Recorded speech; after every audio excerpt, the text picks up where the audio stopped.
ሁሉ ስፖርት በጀግናው አትሌትና በኢትዮጵያ ባለውለታ ሰንደቅ ዓላማዋን ከፍ አድርጋ ባውለበለበችው አትሌት ገለቴ ቡርቃ ላይ የደረሰውን አሰቃቂ ዝርፊያ በተመለከተ ሰፋ ያለ ዘገባ መስራቱ ይታወቃል። አሁን ደግሞ እጅግ አስደንጋጭ መረጃ በሀገሩ ላይ መንግስት የለም ወይ የሚያስብል ጉዳይም ተሰምቷል። ገለቴ ቡርቃ የግድያ ዛቻ እየደረሰባት ሲሆን ከቤቷም መውጣት እንዳልቻለች ተሰምቷል። በዝርዝር እናየዋለን። የባለቤቷ ፎቶግራፍና እርሷን ከማግባቱ በፊት በምን ስራ ይተዳደር እንደነበረም ሁሉ ስፖርት አሳማኝ መረጃ አግኝቷል። ይህን ጉዳይ ወደ እናንተ ያደርሰዋል። ይህ ብቻ አይደለም። አትሌት ደራርቱ ቱሉም በባለቤቷ ተዘርፋ እንደነበርና ጠቅላይ ሚኒስትሩ እንደደረሱላትም ተሰምቷል። ከዚህም ባለፈ ለሌሎች አትሌቶች ጥንቃቄ ይሆን ዘንድ አትሌቶች ልምምድ በሚሰሩበት ቦታ ለ3 እና 2 ዓመት ቤት ተከራይተው በመቀመጥ አትሌቶችን የሚያጠምዱ ባለሀብቶችና ወንዶች መኖራቸውም ደግሞ ሌላኛው አነጋጋሪና አሳዛኝ ጉዳይ ሆኗል። ሰላም እንደምን አላችሁ? እናንተ በገለቴ ቡርቃ ዝርፊያ ምን ተሰማችሁ?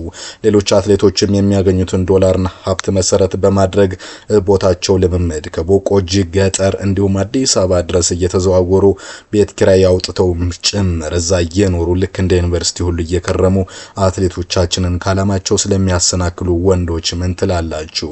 እኛም ይህን መረጃ እናደርሳችኋለን። ሁሉ ስፖርትን ሰብስክራይብ ካደረጋችሁ ደግሞ የኢትዮጵያ አትሌቲክስን በልዩነት ታገኛላችሁ። ገለቴ ቡርቃ መዘረፏ ባሳዛኝ ሁኔታ ተሰምቷል። ይህ ደግሞ በባድ ወይም በሩቅ ሰው አይደለም። ለዘመናት አብራው በኖረችው ባመነችው ሰው መሆኑ ግን እጅግ አሳፋሪ ጉዳይ ሆኖ ተስተውሏል። ሁሉ ስፖርት እስካሁን ድረስ ገለቴ ቡርቃ ተዘረፈች እንጂ ማነው ዘራፊው፣ ስሙስ ማን ነው የሚለውን ጉዳይ በተመለከተ እስካሁን የተገለጸ ነገር አልነበረም። ነገር ግን የተመለከታችሁ ሰው ታደለ ገብረመድህን ገብረ ማርያም ይባላል።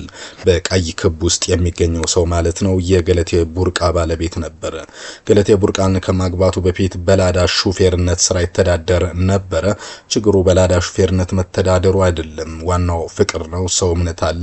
ከላዳ ሹፌርነት እንደማንኛውም የተከበረ ሙያ በርካቶች ልጆቻቸውን የሚያሳድጉበትና ቤተሰቦቻቸውን የሚረዱበት ዘርፍ ነው። ይህ ግን ከላዳ ሹፌርነት ተነስቶ የተንጣለለ በሀብት በቢሊዮኖች ገንዘብ ማንቀሳቀስ ጀመረ። የእርሷን የገለቴን 5 መኪኖች 11 ቦታዎችንም ጨምሮ 2009 ለውድድር በሄደችበት ጊዜ ውዴ ባለቤቴ አምናለሁና ለኔም ሳልኖር እኔን ወክለህ እንደኔ ጉዳዮችን ፈጽም አለችው። ይህ ብቻ አይደለም። ባለቤቷ እናቱ ምንም ገንዘብ አልነበራቸውምና መንግስት የሸለማትንም ቤት እናቴ ናቸውና ይኑሩበት ብላ ሰጠችው። ነገር ግን ከ11 ቦታ 10ን እንዲሁም ደግሞ ከ5ቱ መኪና 4ቱን ሸጠው። ይህ ሰው ደግሞ ታደለ ገብረመድህን ገብረ ማርያም ይባላል። እጅግ አሳዛኝ አሳፋሪም አስደንጋጭም መንግስት የለም ወይ እንዲያስብል ያደረገውም ይህ ነው።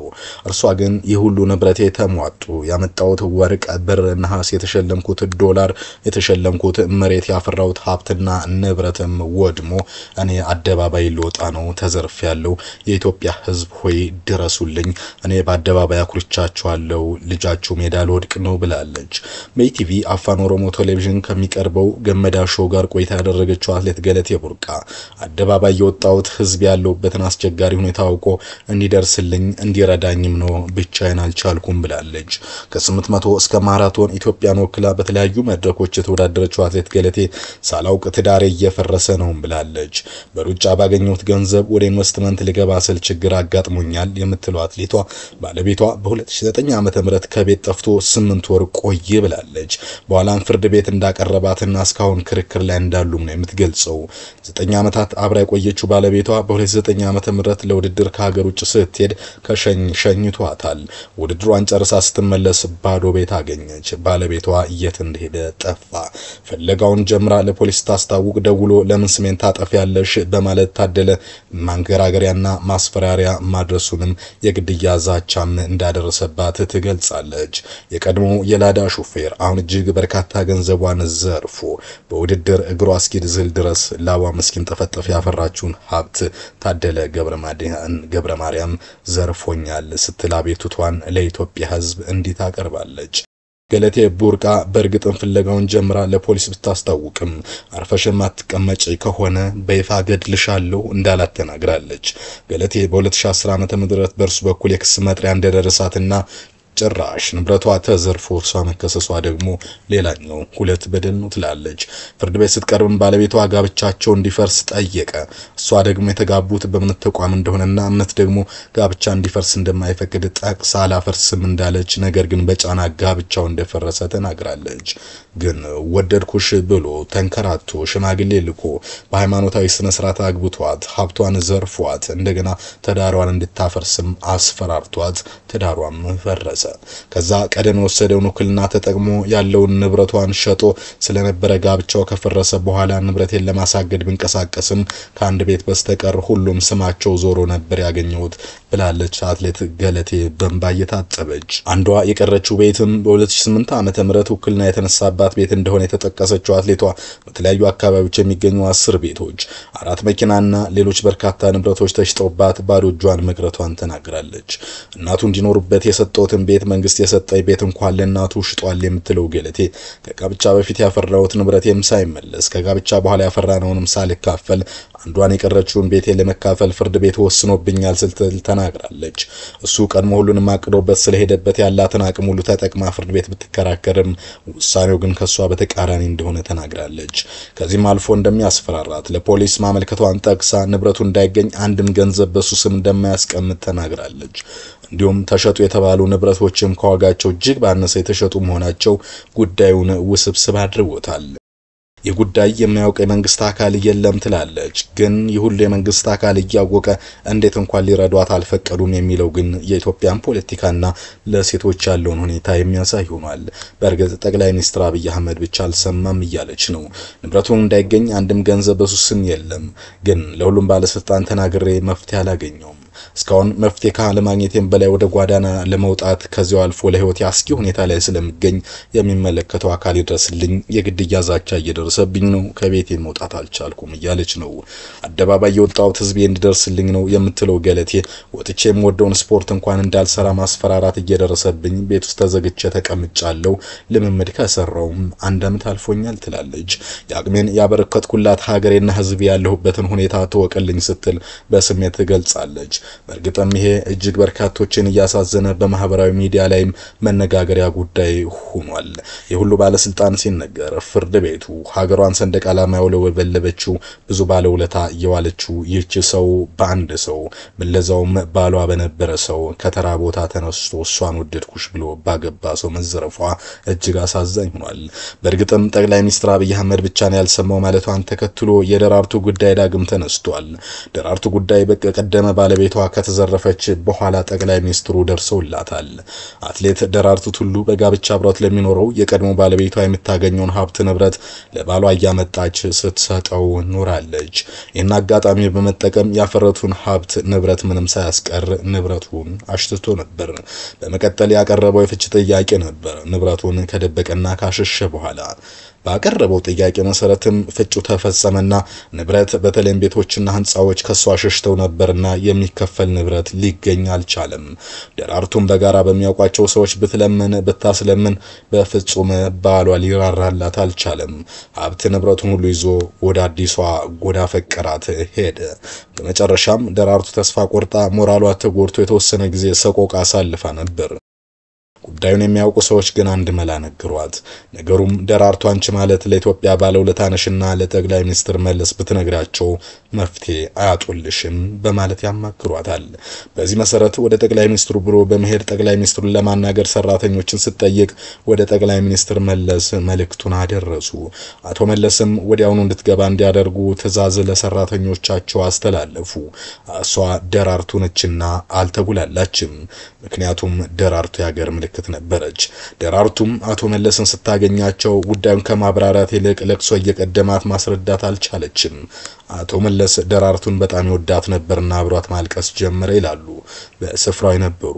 ከቆይታ በኋላ ጉዳዩን ብዙ ሳታስረዳው የደረሰባትን በደል ማስረዳት ስትጀምር ነገሩ ገባውና ለሰራተኞቻቸው የ1 ሳምንት ትዕዛዝ ሰጡ። ሰራተኞቻቸው እንዲያስፈጽሙ የተሰጣቸው ትዕዛዝም ደራርቱ ከፈቀደችልህ ንብረት ውጭ ያሸሸውን ገንዘብ ሙሉ ለሙሉ መልስላት፣ ስሙንም ወደሷ ዙር ተብሎ ለቀደሙ ባለቤቷ በታዘዘው መሰረት ትዕዛዙ ተፈጽሟል። ያ ባይሆን ኖሮ መገናኛ የሚገኘው ደራርቱን ድምጻ የደራርቱ ሊሆን አይችልም ነበር። በገለቴ ቡርቃ የደረሰ የሚባለው በደል ከደራርቱ ጋር የሚመሳሰል ጉዳይ ሊኖረው ስለሚችል የሚመለከተው አካል እገዛ ሊያደርግ ይገባል። ጠቅላይ ሚኒስትር አብይ አህመድም ጣልቃ ሊገቡ ይገባል እየተባለ ነው። ደራርቱ ላይ ደርሶ የነበረው በደል ህዝብ የሚያውቀው በመሆኑ ምንጭ አስፈልገውም ሲሉ ማሄ ማህሌትን ጨምሮ እጅግ በርካታ ሰዎች በማህበራዊ ሚዲያ ላይ እያጋሩት ይገኛሉ። ሌላኛው ይህ ጉዳይ አይደለም፣ የገለቴ ቡርቃ ጉዳይም አለ። ሌላም ከዚህ በፊት ታዋቂ ሰዎች ተዘርፈዋል። በውጭ ዓለምም የእግር ኳስ ተጫዋቾች በሚስቶቻቸው ንብረታቸው ተዘርፎ ሜዳ ላይ ቀርተው ያውቃሉ። ግን ጉዳዩ በዚያ ያበቃም ይላል የተወራ ነርስ ገጸ ድር። አዝኛለሁ በገለቴ ቡርቃ ግን አልገረመኝም ይላል። ምክንያቱም ገና ወደፊት ብዙ የሚያለቅሱ አሉ። ሐዘኔን እዚህ ላይ ብቻ አልጨርስምና ነው ይላል። እንደ ገለቴ ሚዲያ ላይ ያልወጡ አልቅሰው ተዘርፎ ዝም ያሉ ብዙ አትሌቶችም ሌላ ሰዎችም አሉ ይላል ሚስጥሩን ሲቀጥል። ብዙ አትሌቶችን መክሬያለሁ፣ ስለ አትሌት ጽፌያለሁ። አሁንም ቢያንስ ኩያቸውን ቢጤያቸውን ቢይዙ አሁንም መልካም ነው ላለው ይላል። ቲዮራ ነርስ እንደሚለው ለፍቅር ብለው ሳይሆን ለገንዘብ ብለው አድፍጠው የምትሮጠዋን አትሌት አይተው ከመጀመሪያ ፍቅረኛው አለያይተው ያዙ ብዙ ሰዎች አሉ። የመጀመሪያ ጓደኛ ሚስቱን ተቀምጦ አልቅሶ እንባውን ወደ ላይ ረጭቶ አንተ ፍረድ ያለ ብዙ አለ። ወዲፍጆ ያለው ሰው ማን ነበር ሲል ይጠይቃል። አሁንም የምትሮጠዋን ፍሬሿን ለመያዝ አዲስ አበባ ወረፋው በዝቷል። አትሌቷ የምትወጣበት አካባቢ ገጠር ድረስ ገብተው ቤት ተከራይተው አመትም 2 አመትም ቆይተው አትሌቷን አጥምደው አፍቅረው አታለውና ባብለው ወደ ከተማ ይዘው የሚመጡ ሰዎች አሉ ይላል የተወራ ነርስ። ልማት ዩኒቨርሲቲ 4 አመት ተምረ ስራ የለም 2 አመት ገጠር ገብተህ መጠበቅ ግን ብርቅ አይደለም። በርካታ ሰዎች እያደረጉት ነው። ብዙ ዙሪያ ብዙ አውቃለሁ ግን ብዙ ማለት አልፈልግም ምክንያቱም ሰም የለም ይላል። በእርግጥም ይህ እውነት ነው። በቆጅ ድረስ አትሌቶች ልምምድ የሚሰሩበት ድረስ ይሄዳሉ። አትሌቶችን የሚያገናኙ በርካታ ደላሎች እንዳሉም አልፎ አልፎ ይሰማል። እርግጥ ነው እንደ ፊልም ላይም አንድ አትሌቶች ሁሉ ተዋንያንም ትንሽ ታይተው ልማታዊ ባለሀብት አግብተው በዛው ልጅ ወልደው የሚሰወሩ አሉ። ይህ የሴቶች እውነታ ነው።